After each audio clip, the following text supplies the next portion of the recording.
ओम। बोलिए सियावर रामचंद्र की जय। रामायण पारायण रामलला आ रहे हैं 22 तारीख को। तो उसकी खुशी में, उसकी प्रसन्नता में मन से एक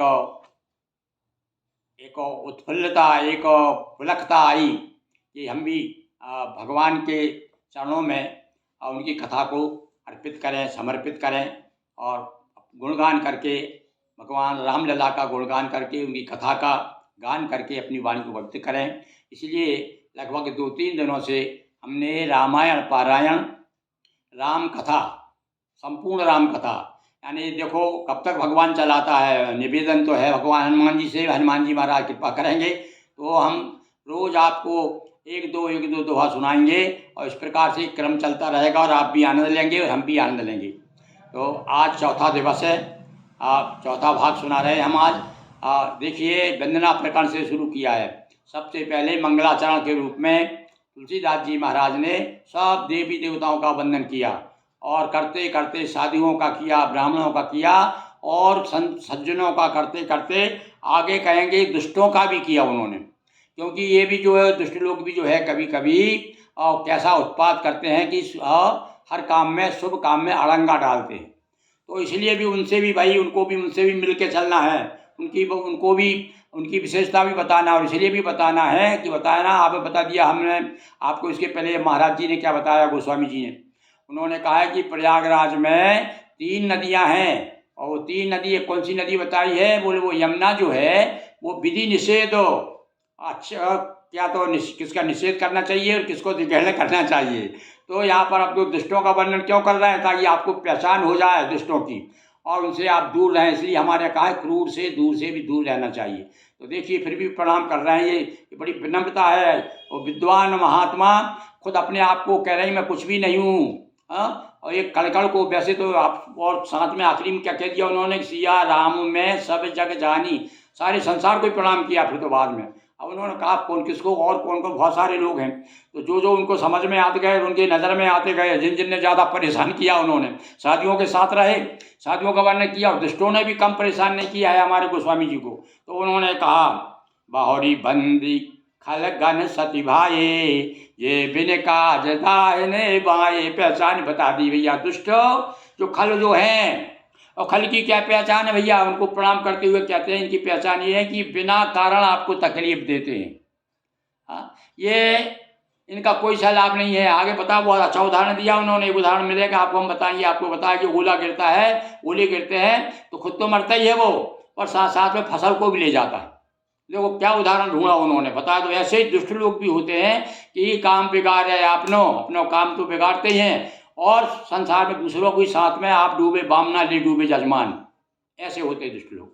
तो क्या कहते हैं वो, अब मैं सच्चे भाव से दुष्टों को प्रणाम करता हूँ जो बिना ही प्रयोजन अपना हित करने वालों को भी प्रतिकूल आचरण करते हैं। लिखा है ना कि सर्प जो है ना उसे दूध पिलाओ तो क्या है वो, दूध पिलाने से भी सर्प जो है और उसका जहर बढ़ता है।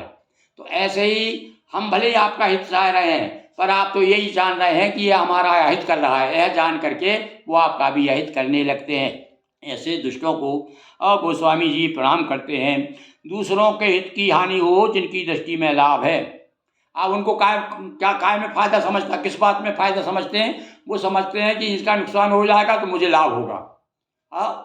दूसरों के हानि में अपना लाभ मानते हैं। परहित हानि लाभ जिनके रे, उजरे हरस बिखात बसेरे। और यदि आपका घर बच जाए, पड़ोसी में यदि पड़ोसी उन्नति कर रहा है तो इनको बड़ी जलन होती है, इनको बड़ा दुख होगा। हाँ, उजड़ जाए, पड़ोसी उजड़ जाए तो अपने सामने वाला उजड़ जाए। तो दुष्ट लोगों का बता रहे हैं भाई, सब भाई पड़ोसी के लिए नहीं है। तो यदि दुष्ट पड़ोसी है तो दुष्ट पड़ोसी क्या करेगा वो, कि भाई सामने के वाले को यदि दुख हो रहा है तो वो बड़ा प्रसन्न होगा उसके दुख से। कोई तो सुख से सुखी होता है, पर दुष्ट की पहचान बताई तुलसीदास जी ने कि आपके संकट में भी उसे हर्ष महसूस हो तो आप समझ लीजिए कि वो दुष्ट है। हरिहर जस राकेश राहु से, पर आकाश भट सहस बाहु से। और हरि और हर के यश रूपी पूर्णिमा के चंद्रमा को, हरि और हर दोनों को बताया भैया, देखो एक साथ है, भगवान शिव की कथा हो या भगवान राम की कथा हो या फिर भगवान विष्णु की कथा हो, इनकी कथा में ये कथा रूपी जो चंद्रमा है उसमें जो राहु बन के गाते हैं।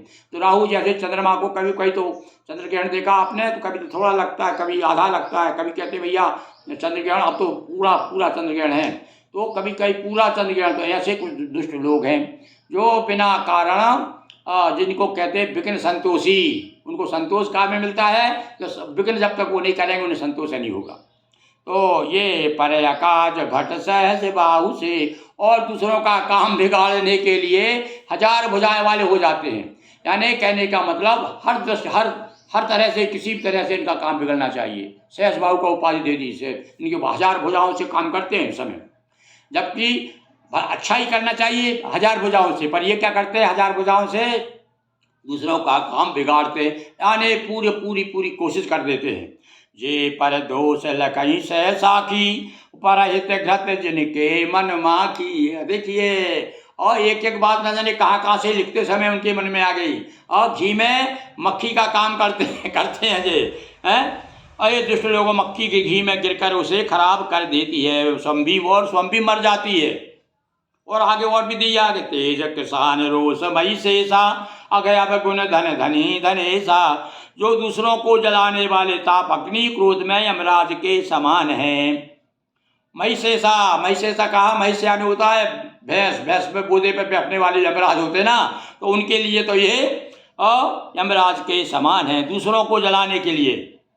और पाप और अवगुण रूपी धन में कुबेर के समान धन, कहना चाहिए इनके अंदर इतने पाप इतने अवगुण हैं कि यदि कहा जाए भाई कि यदि इनको कुबेर भी कह दिया जाए तो कोई कम नहीं है। इसलिए कुबेर ही कहा है, तुलसीदास जी ने कहा कि तो धन धनी धनेशा ने होता है कुबेर, तो कुबेर के समान इनके पास काय का धन है, इनके पास में अवगुणों का और पाप का धन होता है। इसे अब धन मान करके ये बड़े जीवन में बड़ा हाँव डीगे हाँकते फिरते रहते हैं।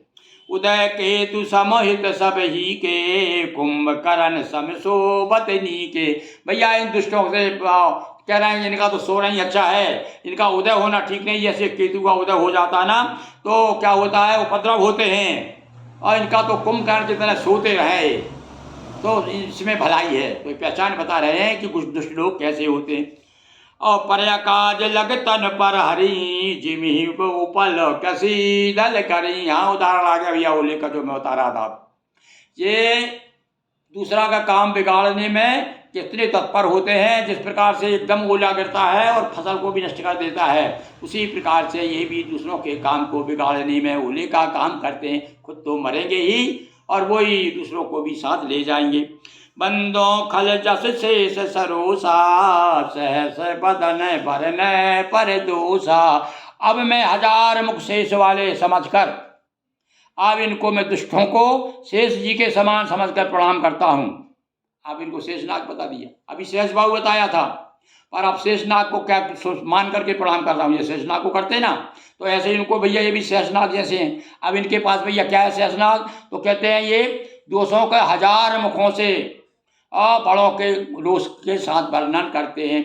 जिस प्रकार से शेषनाग भगवान के गुणानुवाद गाया करते हैं हजार फनों से, तो ये क्या करते हैं, तो ये भी गुण गाते हैं पर दूसरों के अवगुणों को गुण मान के गाते हैं। तो ये भी इनको शेषनाग मान करके, कहीं सहसबाहु मान करके प्रणाम करते हैं, कहीं कुंभकर्ण जैसा उनको मानते हैं, और कहीं कहते ये तो केतु हैं। ऐसा अलग अलग, और ये मतलब ये उदाहरण बताए भाई इनको कि दुष्टों में कोई केतु है, कोई कुंभकर्ण है, और कोई जो है सहसबाहु है, और कोई शेषनाग है। यह पर अपने अवगुणों के कारण है, ये गुणों के कारण नहीं। मुनि पुनि प्रणवो पृथुराज समाना, और अपर आगे सुने सहस दस काना। और पृथु नाम के जो राजा थे और भगवान से वरदान मांगे थे, उन्होंने ऐसा बड़ी विचित्र भक्त हुए भगवान के। तो भगवान ने कहा वरदान मांग, तो बोले महाराज मुझे हजारों कान दे दीजिए ताकि आपके गुणों को मैं सुनते रहूं, आपकी कथा सुनते रहूं। तो किंतु ये तो पृथु तो भगवान की कथा सुनते हजार कान से, ये 1000 कानों से एक कान होते, एक कान का भी दोनों कानों का उपयोग वो 1000 कानों के जैसा करते हैं। मतलब हमें दूसरा क्या करते हैं, परवा के सुने, दूसरों की बुराई निंदा करना इनका हमेशा यही काम है। हैं? इसलिए तो ये कवि ने तो कह दिया, निंदक नीरे राखिए सानन कुटी छवाए। पर निंदा कर तो ठीक है, और कहीं वो हाथ में डंडा लेके आ गया तब वो निंदा करने वाला, तो इसलिए बात अपने तुलसीदास जी महाराज तो दूर से ही हाथ जोड़ते हैं और बहुरी शक्र समय बिनवते ही संतत सुरानी कहित जेई। और उसके बाद में फिर इंद्र की उपमा दे दी। देखो यहाँ उसमें मानस में देवताओं को अच्छी अच्छी हालत खराबी है। देवताओं का एक ही काम बताया कि देवता फूल बरसाओ, और या फिर ये इन्होंने दुराभिसंधि यानी षड्यंत्र किया है। देखा पूरे रामायण में हमारे राम जी को देवताओं की षड्यंत्र से हो गए, इसलिए देवताओं की बराबर ऐसी जगह उल्लेख किया जहाँ नहीं होना चाहिए देवताओं का। तो कहा देवताओं को इंद्र बता दिया उनको। और पर इंद्र की तरह जिस प्रकार से जिनकी सुरा नीकी यानी मधुरा इनको अच्छी लगती है, इंद्र के लिए भी सुरानीक कहा गया है। तो ये सुरानीक के समान है।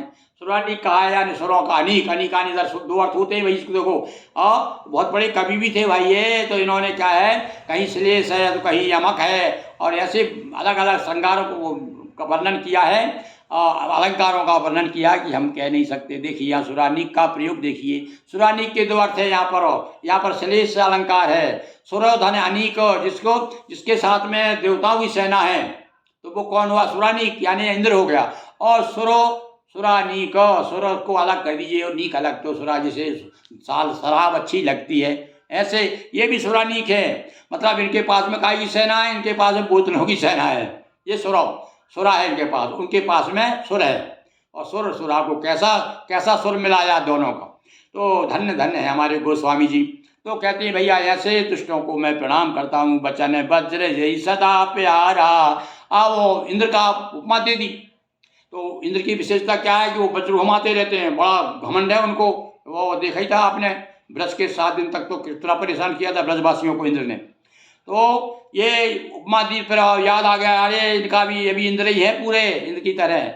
इनके पास में भी वज्र है, जैसे इंद्र वज्र रखता है ना, इनके पास कौन सा वज्र है? बच्चा ने वज्र वाणी रूपा वज्र है। जब भी बोलेंगे तब बुरा ही बोलेंगे, कटुक बोलेंगे, ऐसा बोलेंगे घाव करेंगे, दूसरों के हृदय में घाव हो जाए। और हमेशा कभी भी बोलेंगे तो उल्टा ही बोलेंगे, सीधा नहीं बोलेंगे। तो और सहस नैन पर दो, और बता दिया भैया इसके भी सहस नैन है, मालूम है आपको इंद्र के। जब श्राप दिया था, गौतम ने श्राप दे दिया था, गौतम ऋषि ने इंद्र को, अहिल्या के प्रकरण में आप जानते ही हैं, कह दिया तेरे सहज भग हो जाए, यानी जहाँ तहाँ शरीर में कीड़े पड़ गए, जैसे भग हो गए थे पूरे शरीर में। और किंतु वरदान दिया, जब तू राम जी का विवाह देखेगा तो वही सब तेरी आँखें हो जाएगी। तो फिर उसके सहस ने वो भग जो है वो सब आँखें हो गई। तो यह लिखा है कि ये भी इंद्र ही है। ये इंद्र की सहस आँखें, भगवान का विवाह देखा था सहस, पर ये विवाह नहीं देखते। ये तो क्या देखते हैं, ये दूसरे की बर्बादी देखते हैं। सहस नैन से परदोष, हमेशा दूसरों की बुराई करने चाहते रहते, निंदा करते रहते। तो इस दृष्टि से ये भी इंद्र हैं, इन्हें इंद्र मान करके मैं इनको प्रणाम करता हूँ। उदासीन अरिमित हित सुनत जरै खल रीत, जानी पानी झुग झोर जन विनती करो सप्रीत।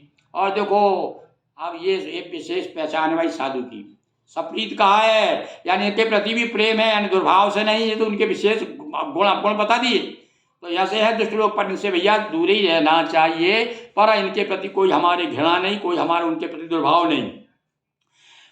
दुष्टों की ये रीत है कि उदासीन शत्रु अथवा मित्र किसी का भी हित सुन करके जलते हैं, चाहे उनका मित्र हो चाहे वो शत्रु हो, उनके प्रति चाहे भैया तुमसे हमें कोई मतलब नहीं है, फिर भी वो आपके प्रति बुरे भाव ही रखेगा। ये उसकी मतलब रीति है, खलों की रीत, खलों की पहचान बताई। और कहा है खल जब से होने लगे खलबली, और तब से होने लगी खलबली। तो भैया ये खल तो वो जहाँ रहते हैं वो खलबली पैदा करते हैं। और जानी पानी जुर जानी पानी जुग जोर जन विनती कराए सप्रीत। जान करके हाथ जोड़कर देखिए, अब आप और प्रेम पूर्वक विनय कर रहा हूँ। पर भैया मैं अपनी तरफ से, देखो अब आप ये जानते कि ये तो कसर छोड़ेंगे नहीं, तो फिर आगे जा कर के वो क्या क्या वो विशेषता बताएंगे कि ये मैं कितना ही हाथ जोड़ूं पर कौआ कभी अपना स्वभाव नहीं छोड़ेगा। तो बहुत सी बातें आगे बताएंगे हम दूसरे प्रसंग में। आज का प्रसंग हम यहीं समाप्त करते हैं। बोलिए सियावर रामचंद्र की जय, हनुमान जी महाराज की जय। हर हर महादेव शंभो, नर्मदा मैया की जय।